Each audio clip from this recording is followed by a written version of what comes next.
the world we live in feels safe until the moment you wake up and can't move. These are stories of sleep paralysis. Subscribe and hit the like button. In the evening, I finally decided to sort through an old box that had been sitting under the table for several months. It contained small items, cables, useless instructions, receipts that I had forgotten to throw away. Sorting through it was strangely calming. The monotonous movements gave my head a rest. I placed the box in the center of the room, squatted down, and worked in complete silence. And suddenly I noticed the wall on the left seemed closer than I remembered, only by a centimeter. Maybe I had moved the box. Maybe it was fatigue. I smiled at my imagination, finished the job, and put everything back in its place. I went to the switch and turned off the light. As always, the room seemed a little bigger in the dark, or so it seemed to me. I lay down in bed, the blanket pleasantly cool. At first, sleep did not come, but after a few minutes my eyelids grew heavy. Before finally falling asleep, I thought that the ceiling seemed low today. A silly thought, not worth paying attention to. I closed my eyes and fell asleep. I woke up, paralyzed. My eyes opened slowly, as if through thick syrup. My first thought was, why is the ceiling so close? It hung over my face almost twice as low as it should have been. I could feel its presence. It was heavy, almost alive. Then I noticed that the walls were closer too. On the left, about 20 centimeters. On the right, even closer. It was as if the room had quietly, carefully taken a step toward me. HRR, HRR. I heard a quiet shuffling, like wood scraping against wood. The wall on the left crept closer. Not quickly, not jerkily, but with the confidence with which an animal steps into the darkness toward a sleeping person. You are lying in the center. The voice seemed to come from all sides at once. Hollow, empty, wooden. The wall on the right shifted, exhaling dust. That's good. The ceiling dropped even lower. So low that the top edge of the door disappeared, eaten away by the narrowing. The air became thicker, heavier, not because there was less of it, but because there was less space. You always sleep in the center. It's comfortable for me. I tried to move my finger, and the room reacted. The wall on the left immediately moved closer, sharply, as if responding to the movement. Don't rush. I'll hug you. The squeezing noise intensified. HRR. The edge of the blanket shifted under the pressure of the air. It was getting so tight around me. The ceiling was now within reach of my hand. Smooth, dark, heavy. I will become, so small as you need, and a little less. The wall on the left suddenly changed. Its surface began to pulsate, barely noticeable, but in rhythm with my heart. Once, pause, once, and it adjusted. The wall beat in unison with me. A grainy mass of dust emerged from a dark spot on it and gathered into 5 dry, long fingers. The fingers slid down and touched my hand, not painfully, not sharply. They held me. They marked me. They squeezed me. Here are your bones. You are even. The fingers slowly slid along my ribs, as if measuring me. On the right, the wall changed shape. Something turned under the paint, like a bone being rotated into someone else's body. The surface protruded forward, forming a shoulder, human but disproportionate. It bent and collapsed onto my chest. Not sharply, not painfully.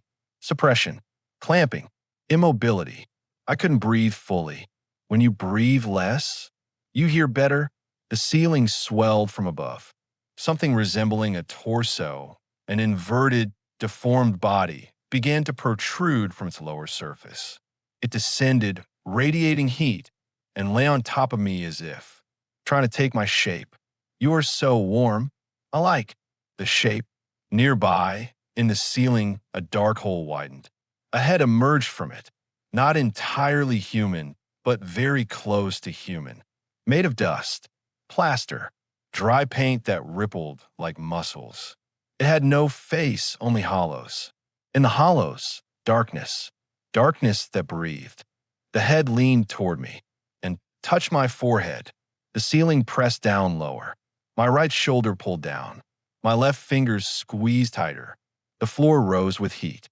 The room gathered me, like jaws closing. I will become the perfect size so that you can fit inside me. A dusty finger traced a line along my profile, from my temple to my neck, down to my collarbone. The gesture, as if the room was taking measurements, preparing a place for itself. I need to know where to start squeezing. Next time, the ceiling touched my hair. My shoulders squeezed my neck. Fingers dug into my ribs. The room was squeezing. Another second, and it would have closed completely. And just then, when the darkness of my head touched my eyelashes, the paralysis collapsed. I lunged forward. The ceiling moved away. The walls stood in place. The room was normal, spacious, as if nothing had happened. But on the floor near the bed, in the place where I could have touched it with my hand, lay a thin strip of fresh dust, laid out in a straight line, exactly where the wall should have stopped if it had really moved.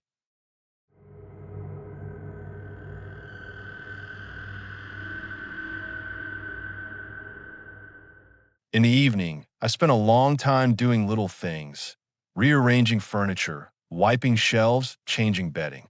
Not because I had to, my body just needed simple, monotonous movement. The apartment filled with the fresh smell of laundry detergent. The dryer creaked quietly in the hallway. Its rhythm was almost soothing, like a metronome. Everything was strangely normal. Before going to bed, I opened the window. The cold air brought the smell of damp earth after the evening rain. Somewhere in the distance, a tram clattered by. I listened to these sounds until I could no longer hear my own thoughts. I lay down in bed, covered myself with a blanket, and turned on my side. The light from a street lamp outside the window cast a soft shadow on the ceiling. My eyelids grew heavy. My consciousness drifted between sleep and semi-darkness. And at that very moment, I heard a knock. Quiet, finger-like, as if someone had lightly touched the door from the other side. Once. Pause. Twice. I opened my eyes and instantly realized that I couldn't move. Paralysis covered me like a thick gauze cloth sticking to my chest and sucking my muscles deep inside. The knock repeated, closer, warmer, and then a voice. Let me in. Calm, almost gentle, and very, very close. I didn't answer. I couldn't. The voice repeated, it's cold here. Let me in. The doorknob barely trembled. Very quietly, almost imperceptibly. If it weren't for the paralysis, I would have thought it was a draft.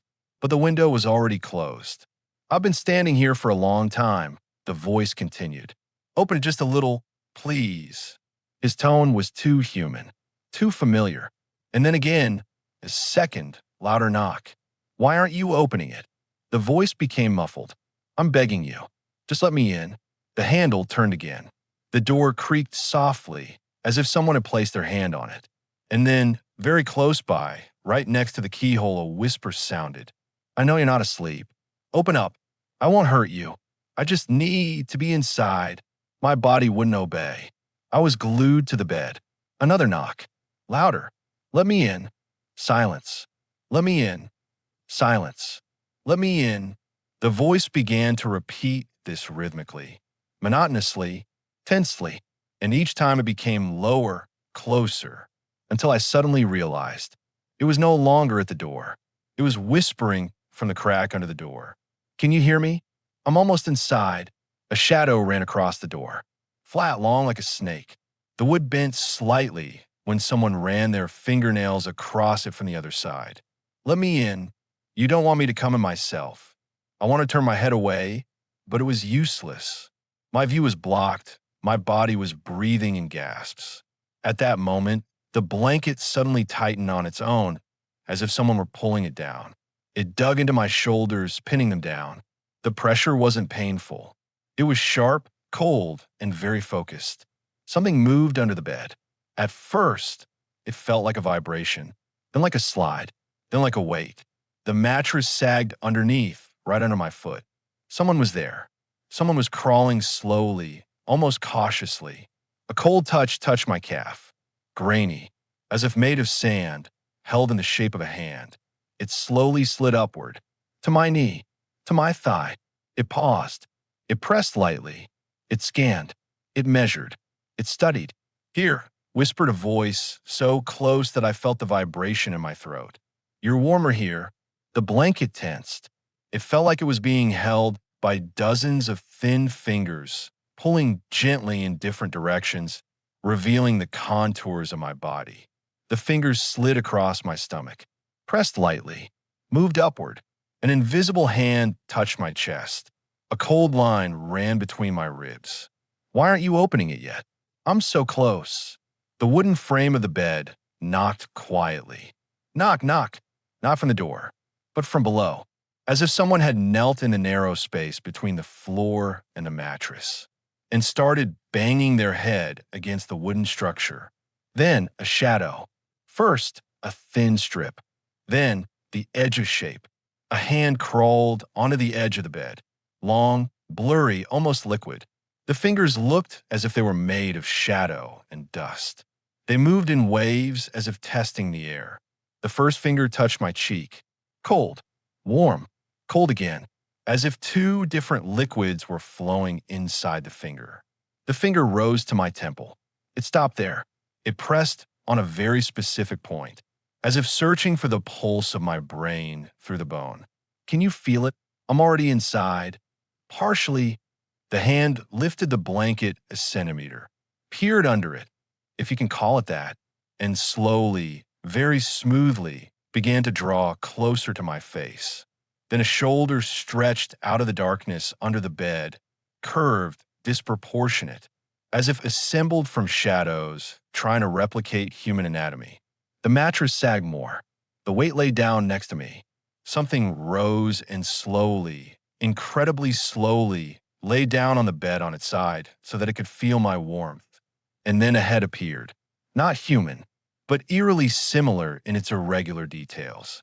Empty eye sockets, darkness stirring inside, a pulsation under the skin as if fine dust were pressing inside. The head leaned down, very close. I felt the cold of its nose near mine. Then a dry movement of something like lips. "Let me come in. I don't want to do it alone, but I'm already coming in." A finger touched my lip. It traced a line down on my chin. It lingered. "Open up, please." A shadowy body pressed against my ribs. Not hard, but enough for me to feel the air in my lungs diminish. The pressure was methodical, precise. Fingers gently wrapped around my throat, like a doctor before procedure. The head bent so low that its empty eye sockets touched my eyelashes. "Can you feel me entering?" Wonderfully, the shadow began to reach for my mouth. And just as the finger began to lift the corner of my lip, the paralysis broke. I jerked forward, coughed, inhaled sharply, as if I had broken through a thick layer of water. The room was empty. The silence was steady. The door was closed. Only one thing. Under the door on the floor, there was a thin, even trail in the dust, as if someone had run their finger from the outside and pushed it inside.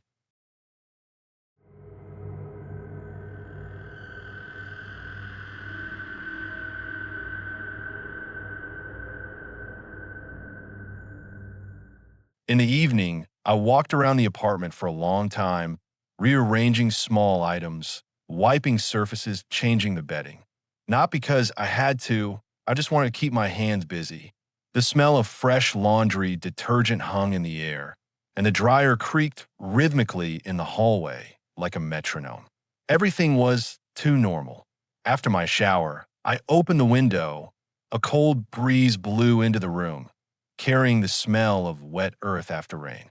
Somewhere in the distance, a tram rattled by. I lay down in bed, cover myself with a blanket, and turn on my side. The light from a street lamp outside the window cast a soft shadow on the ceiling. I slowly began to fall asleep, and that's when I felt it. I had an audience. I woke up, paralyzed, My body wouldn't move at all. My eyes opened slowly, as if through thick syrup. And he was standing there, by the door, a boy in a rabbit mask. A white children's mask with a painted smile. Clean, new, too new, and the eye holes, black as if charred. He stood motionless, facing me. Then he tilted his head to the side, like an animal listening to the breathing of a sleeping person. He took a step. Top. Another one. Top. Another. Now, he was standing by my bed, so close that I could see the tiny scratches on the mask, as if someone had poked it with a nail in an attempt to draw something else, but changed their mind. He slowly straightened his head, and from inside the mask came the voice. You played with my mask. The voice was childish, but broken, worn out, as if he were speaking through an old toy filled with dust. He leaned closer. I smelled cold dust and a little wet earth. You turned wrong. His hands rose. Thin, cold. His fingers slowly reached for my face. Not quickly, not aggressively, but like a child touching a new toy. His fingers touched my cheek. They moved to my ear, to my temple. They checked, as if assessing where the mask on my face began. I want your face, so that the mask fits better. The fingers slid to my chin. They picked it up. They lifted it slightly, exposing my neck, just like they do with a doll. I could hear my heart trying to break through my chest from the inside. And then something moved under the bed, slowly, dryly, methodically. That's how people who crawl on their elbows move. The blanket on my legs rose a millimeter, as if someone had pushed the air underneath it. Then something touched my shin. Not a hand, not a foot, something round, but irregular. It seemed to consist of several pieces that moved separately. The boy whispered, "He wants to play too." His fingers touched my eyelid. They ran along it. They pressed lightly, as if checking how easy it would be to remove. And under the bed, a second pair of small hands grabbed my thigh. Cold palms crept up my leg, slowly, inch by inch. Something slid under my back, under my shoulder blades, under my spine. It was a face. Cold, vet, breathing. Someone was breathing in short, ragged gasps under my back. The boy leaned over my face, so close that his mask touched my cheek with its plastic nose. And at that moment, the mask began to melt. Its painted smile spread slightly to the sides, as if the plastic had become warm and alive. Black tears slowly flowed from inside. The boy whispered, "You smell like a new mask." He pressed my lower lip. He stretched it to the right, then to the left. "Look, it doesn't stay on well. Come on, I'll change your clothes." His finger began to slide. Under my eyelid. I felt someone under the bed slide their hands onto my ribs. They squeezed, as if checking my shape. And just then, when my eyelid was already being lifted by a stranger's finger, the paralysis broke. I screamed silently. I jerked. I almost fell out of bed. The night light flashed on. The room was empty. No boy, no Musk. I was breathing heavily, hesitating to look at the door for a long time. When I finally looked, it was closed, and only then did I notice a small object next to it. A rabbit mask, the same one, even though I had put it in a box. Deep inside, I picked it up. On the inside, where the nose hole should be, there were two long dark stripes. They looked like traces of tears, the kind that run down your face when you cry, for a very long time, inside a mask.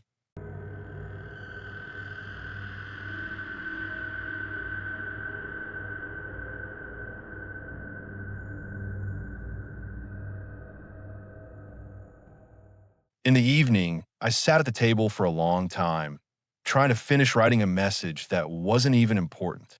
The words wouldn't come together. The cursor flashed too quickly, and the screen irritated my eyes. I turned off my laptop and went to the window, just for a minute to refresh my eyes. It was cool outside, but not cold. The street light shone evenly, and the night seemed calm. And then I noticed something strange. A small part of the glass was fogged up on the inside, a round mark, as if someone had quietly breathed on the surface. I ran my hand over it, and the fog disappeared. The glass is old, I thought. It happens. I went back to bed and turned off the light. The room was plunged into darkness, and the window became a pale spot in the shadows. I covered myself, felt the pleasant weight of the blanket. My eyelids grew heavy. Before falling asleep, it seemed to me that something had appeared on the glass again, like a new spot, but sleep went out faster. I woke up and couldn't move. Paralysis. The familiar feeling of stiffness when the body becomes stone and the mind becomes too clear. My eyes opened on their own, and my gaze immediately fell on the window, and it was completely fogged up from the inside. A thin, trembling, whitish layer covered the entire glass, and it was moving, not just fog, but rhythmic, pulsating breath. Round, wet spots appeared on the surface. 1, 2, 3. They appeared at intervals, like exhalations. HHHP, a soft spreading of vapor. HHHP, another spot. My heart stopped when a new mark appeared on the fogged surface. Not a finger. No, something drew 2 lines across the glass at the same time from different sides. Long, narrow contours that do not exist in human anatomy. The stripes moved slowly, combing through the condensation, as if tentacles or thin appendages were touching the glass. Then between them appeared 2 small, perfectly round spots, where the eyes should be, eyes that breathed. I couldn't even blink. Another spot appeared on the glass, elongated, vertical, like a forehead pressed too close. And then a quiet, cracked voice came through the condensation. I watched all night. The spots on the glass changed shape. They began to slowly slide down, precisely repeating the movement of something large sliding across the surface with its forehead and cheeks. HHHP, a new cloudy exhalation. HHHP, and another. Warmth hit from the other side of the glass, outside, where there could be no warmth on a cold night. You're sleeping good? I've learned to watch. You sleep. The wet spots trembled as if the creature was smiling. My fingers inside my palms were cramping, but I couldn't move. Today, I want to get closer. The foggy spots began to multiply. They formed new shapes. They brought forward something that resembled a profile, but it was disproportionate, with elongated areas where human is bones, and this creature had something softer. They moved downward, toward the frame, toward the crack, and when they gathered in one spot, small, round, like the tip of a finger, I realized the creature was trying to push through the glass. Paralysis still held me. I was breathing short, shallow breaths, as if in a confined space. And then, toipe, a quiet knock. Not inside, but from inside the glass. I saw how the glass responded. It bent slightly, as if touched by something soft but heavy. You left warmth. The voice sounded as if it came from not one throat, but several overlapping. It was hoarse, deep, warm like a breath in the cold. I want to bring him back. The glass slowly bent inward again. It wasn't a blow, it was weight. Inevitable, growing. New spots appeared, 3 parallel lines moving together. They slid, feeling the edge, as if long fingers were searching for a weak spot. Someone outside the window seemed to be breathing in different directions. And then the glass bent outward, as if something behind it had taken a step back, gathering momentum. 2 seconds of silence, and then a sharp bang, a dull blow with a large face, a large forehead, a large mass. The window screamed. Dust jumped on the windowsill. Now, I see where you're standing. Small wet circles appeared along the bottom edge of the frame. 1, 2, 3. They slowly crawled along the rubber, like fingers moving sideways, looking for a crack. When one of these fingers reached the bottom corner, it stopped. Then slowly, painfully slowly, it dropped onto the windowsill and left a trembling, warm drop. I wasn't breathing anymore. You learned to see, and now I will learn. And then I felt warm air on my ankle. It's already inside. The paralysis broke the moment the wave of warm air touched my leg. I jumped up, almost tripping over the blanket, and rushed to the window. The glass was clean, dry, cold, completely, perfectly transparent. But right in the middle, where I saw the eyes, there was a small wet mark. It wasn't round, it was elongated, as if someone had touched the glass with their forehead, leaning, their whole face, toward me.